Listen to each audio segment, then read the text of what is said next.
Yes, hello everyone and welcome back to Edie's long-running Susty Talk interview series.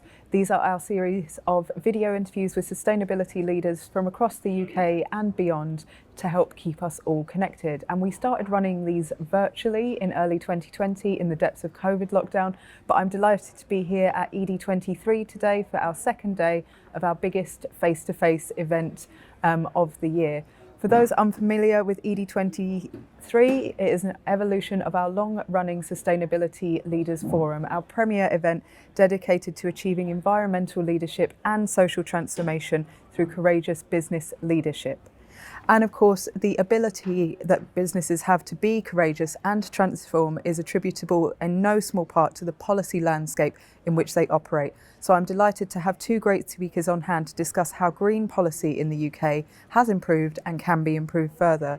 So I'm very grateful to have Signe Norberg from the Aldersgate Group and Chris Huhne from ADBA, who some of you might know as former Secretary of State for Energy and Climate Change. So thank you both for your time on the Susty Talk sofa at ED23 today. We've only got a little bit of time, so let's dive right in with a broad question. I'd love to get your opinion on whether green policy was deprioritised in 2022 amid all the economic turbulence and changes in leadership, and if so, what the opportunities are to get back on track this year. And if I could maybe go in this order, so starting with yourself. Yeah, I think it's fair to say that 2022 was a year where we saw a lot of changes. It was something where we saw a lot of changes in government, but obviously, as you referenced, the cost of living crisis had a significant impact in terms of government attention, rightly so. It was something that really required effort. But one of the things that I think really stand out for me is during that time, we really saw businesses maintain their commitment to net zero and nature restoration. And that is something that I take a lot of comfort in, and it's something that we can feel quite proud of. And now when we have a government kind of reiterating these commitments, and we're expecting, and I'm sure we'll get to that in terms of the net zero strategy, refreshing that and responding to the net zero review, I think that we can see that the commitment very much remains, but I think now it will be a key priority to make sure that we really embed this into policy going forward so that we can have a coherent policy landscape. Yeah, top level commitment is great, but meaningless without all the stuff that comes underneath it to deliver it. So Chris? I think that's absolutely right. Yes, I mean, deprioritising green things in 2022 is one way of putting it. I mean, the reality is 2022 was a complete mess for the UK government, and it went backwards on a lot of fronts, not least, of course, the famous mini budget and the resignation of Liz Truss, shortest-lived Prime Minister in British history, the quasi-Kwarteng mini budget and the effects that had on interest rates. So, you know, after we had Brexit, we've had COVID, we've had this self-inflicted political crisis.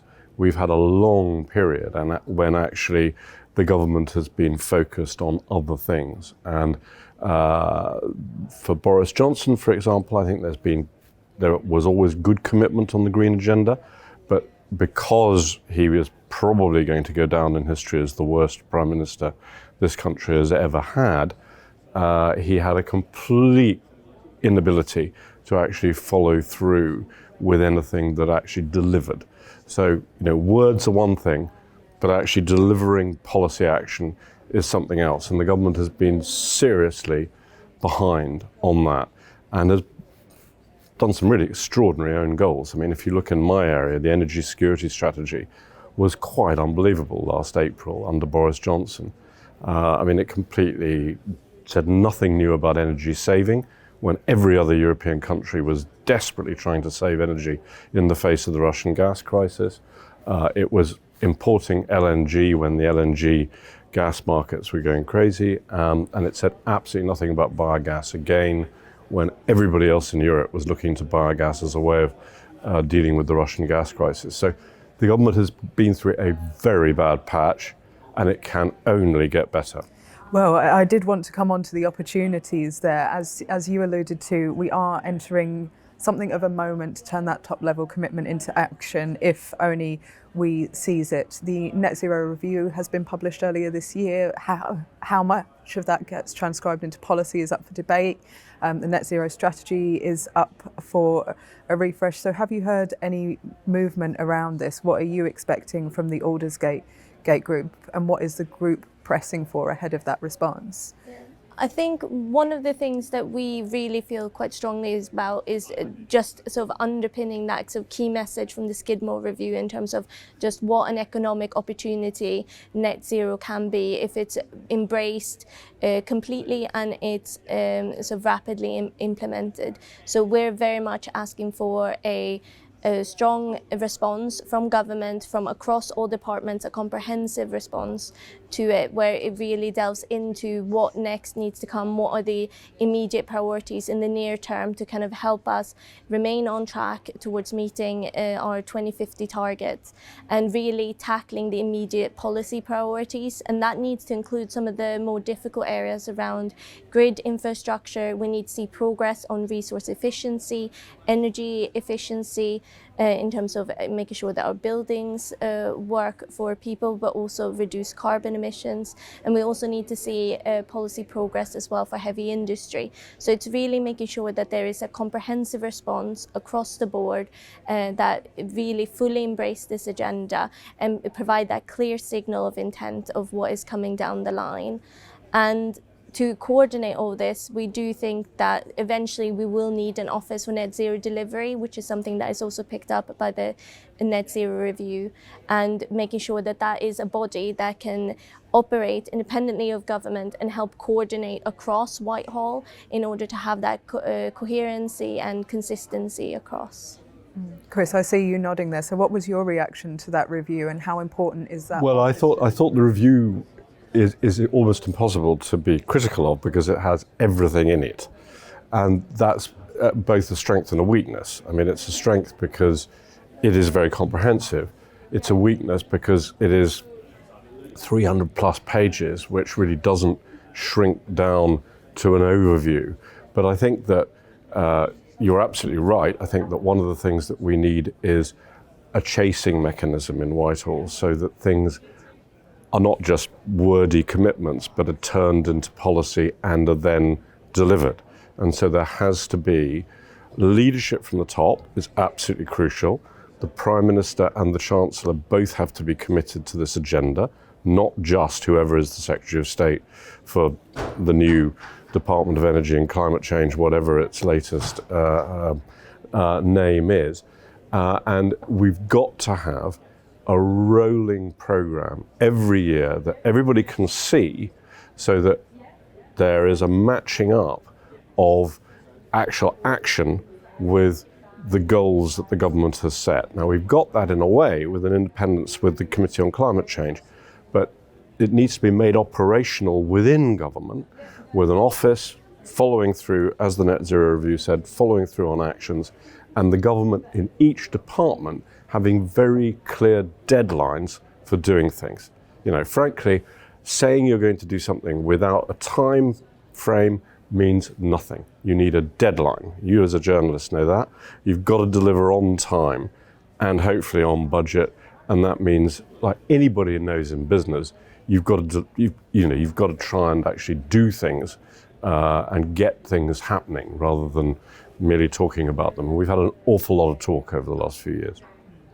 And something that an office for net zero delivery could do as well is making sure that different departments are all singing from the same hymn sheet, all saying the same thing. Signe, you emphasise the importance of tackling the hard questions, the things that people don't want to talk about, that the government hasn't talked much about energy efficiency, that there's still so many question marks for heavy industry. But something else we see a lot of question marks about is agriculture, a topic that, Chris, I know you know a lot about. So I'd love to get your view on what you make of the policies being developed on low carbon agriculture at the moment, and whether there is a chance for DEFRA to better collaborate this year than it maybe has in years past. Well, there's some good signs. I mean, I think it's actually a very good thing that the Secretary of State, Therese Coffey, actually is a trained scientist, because that gives you an immediate ability to talk on the basis of real evidence, and she understands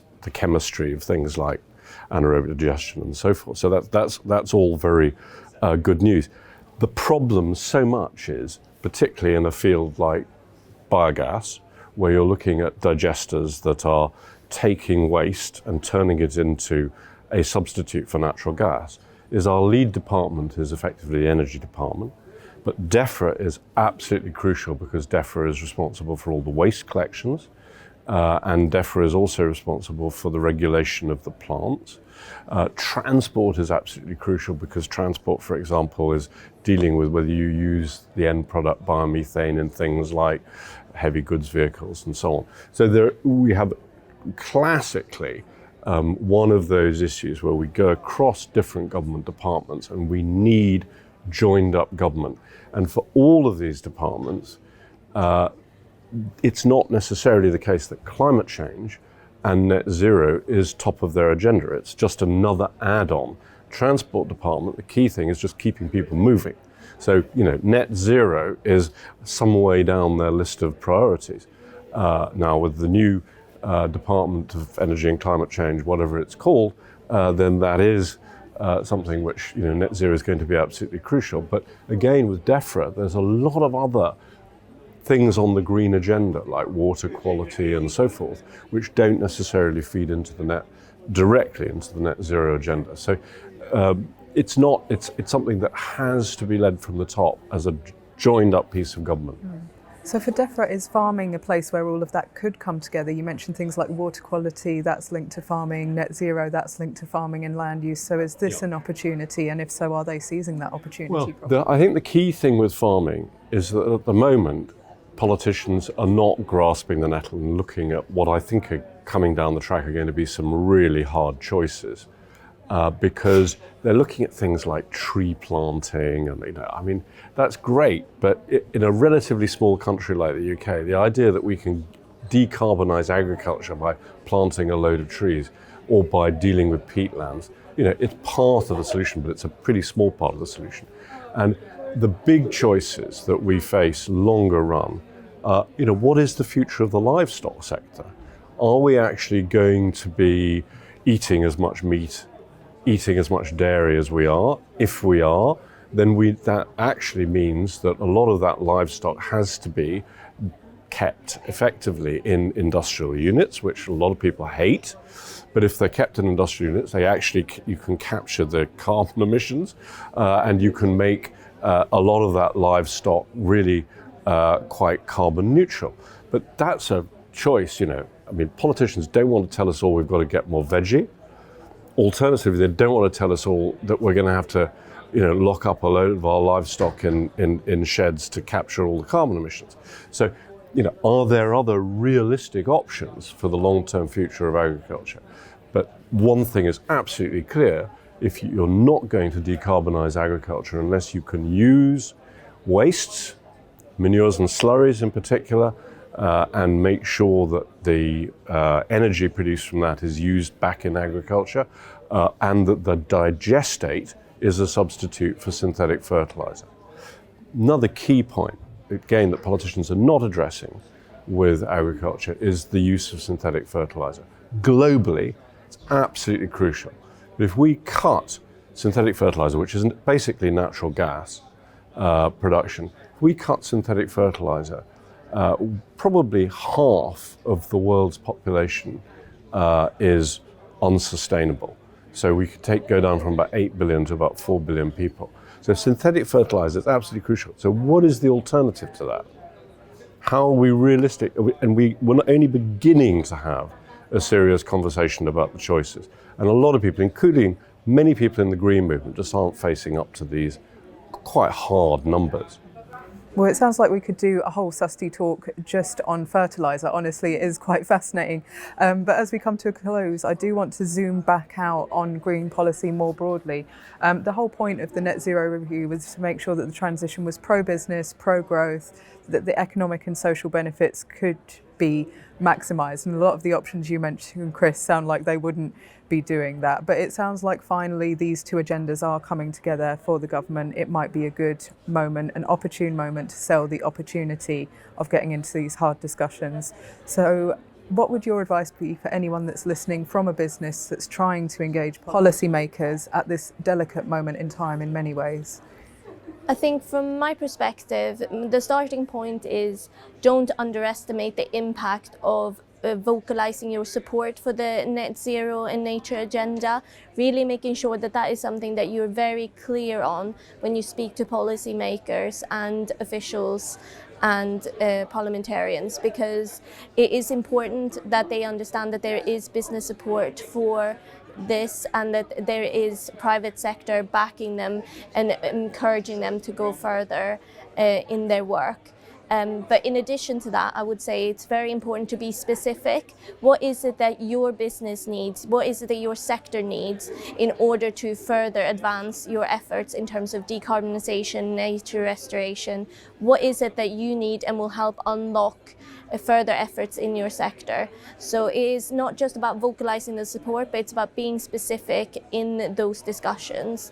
And for us, it will not be surprising that for us the key word will be across the board delivery, and how can we make sure that there is delivery on the ground in terms of decarbonisation, but also on the nature side there has been a lot in the past few months that have come forward. How do we make sure that nature is integrated as well? There is a recognition for adaptation as well as mitigation, and that both of those issues are tackled as the government takes forward all of these policy areas. Chris, is government still looking for permission from business to do this? Is it still looking for specific guidance, as Signe's mentioned? Well, I think the government is gradually waking up to the fact that there is a vast opportunity for business in the net zero agenda, and that a lot of businesses are gearing up to that and trying to take advantage of it. And it's not really, it needs to get into the nitty-gritty. I mean, if you look at the area that I'm particularly involved with ADBA, which is anaerobic digestion and the biogas area, there are a whole series of things which involve really nitty-gritty changes which the government could do, helping on planning. Like everything else, every other bit of energy infrastructure, it is always a problem getting planning permission. Making sure that the regulatory environment is actually sensible. These are things which ought to be going with the flow of the current government. Now, I mean, I also think, actually, frankly, we could do a lot more investment in biogas if we had the same sort of arrangement that that's been so successful with offshore wind and with onshore wind, i.e. contracts for difference, a fixed price, which is now the government is making masses of money from, because the developers are actually paying them back because the electricity price has been so much higher than the price at which they contracted to build these things. So all of these things are win-wins for government, but government's got to get detailed. It's got to get in there with business and actually make this happen as a transition. And at the moment, we've had far too much fluffy, hot air, not enough detail. And as you mentioned, a few good case studies, a few good success stories, but not everywhere and not replicated. Well, I mean, the real problem, frankly, is that, say, back in 2015, 2016, we were a very clear world leader on the green agenda in the UK in a whole series of areas where we were doing quite difficult things. For example, we were the first country to attempt to decarbonise heat, the first country in the world with the renewable heat incentive.